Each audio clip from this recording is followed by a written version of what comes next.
following me. Well, I've been posting some heavy things on Theater of the Soul, and I just felt like it was really a good time to do a video blog, because I mean, you can't communicate emotion or any kind of logical, effective communication over an internet connection. And this is why I really hate Facebook. I don't know how many times I've almost deleted Facebook. I don't think people get that Facebook is really a toy. It's not really, I mean, you can use it for networking, but let's be honest. How important is Farmville? You know, how important is, you know, virtual football or whatever? I mean, there's just so much garbage on there, and there's so much drama. I mean, people read something and they take it the wrong way, and then you spend a week angry at each other. And it's just like, you know, at what point do I catch a break? You know, at what point does it, at what point am I no longer going to be taken at Facebook value, if you'll pardon the pun? You know, when does it become me and not my image on a website? You see, social networking seems to allow us the unusual opportunity to become the people that we wish we were.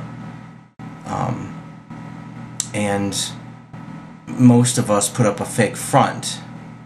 For me, I share who I really am, and sometimes people get upset with me. I'm being too negative. I need to come off the ledge, whatever. But you know what? You don't spend your whole life off the ledge. You know, you spend most of your life battling one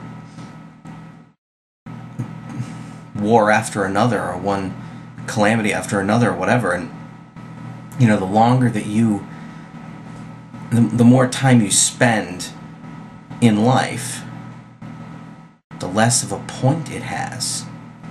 I've been working for this one company for 2 years. I hate retail. It's big companies in general are terrible.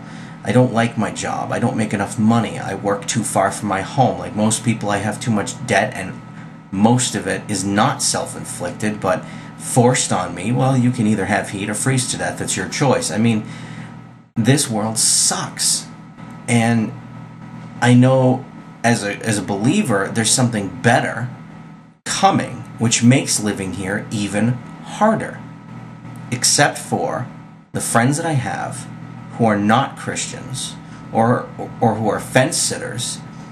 And I mean, sometimes they're like, how come your life isn't perfect? Because, you know, we've taken this whole thing of faith and turned it into, once you do this, everything else is gravy. But it really isn't.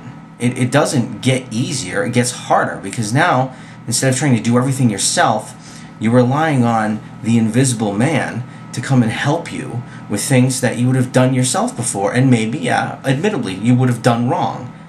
But at what point is enough enough? At what point can you say,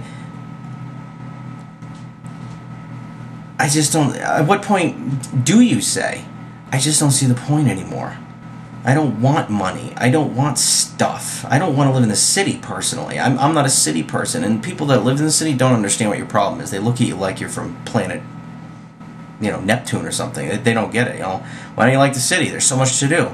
A city, to me, is a cell block. It's a group of cell blocks. It's a group of jail cells, except I have the key to get out of my own jail cell. To me, that's the only difference.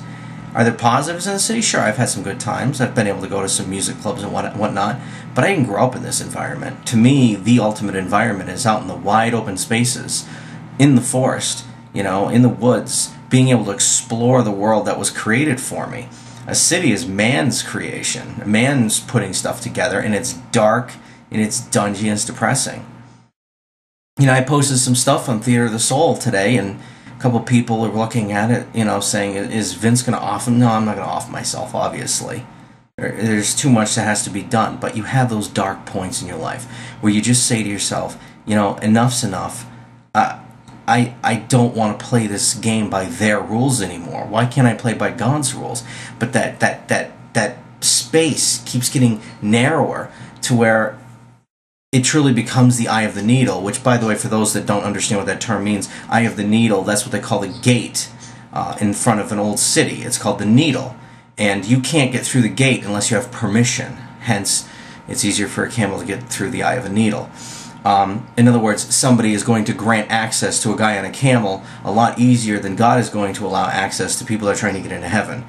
And yeah, I'm a Christ follower, but you know what? I have bad days. I have bad days where I look at the world around me. I'm single. I don't like being single. Seems like I'll meet somebody, but I'll be 5 minutes too late. I have a job, but it's not the right job. I spend $10,000 on a broadcasting education that I'm sitting on. And the world as a whole is unfair. People play the game by their rules, whatever moves them through the ranks faster, and everybody gets left behind. That is not because that is not lack of God in my life. That is actually God amplifying how ugly everything else is. And I just wanted to reiterate that where I'm at right now is both dark and confusing, but also probably more alive than I would be if I wasn't a believer. And so I hope it clears things up. This is my first attempt at an actual sitting here, being candid video blog, and you know, hope you enjoyed it. And I will talk to you later, hopefully with something a little bit more positive to say. Thanks for watching.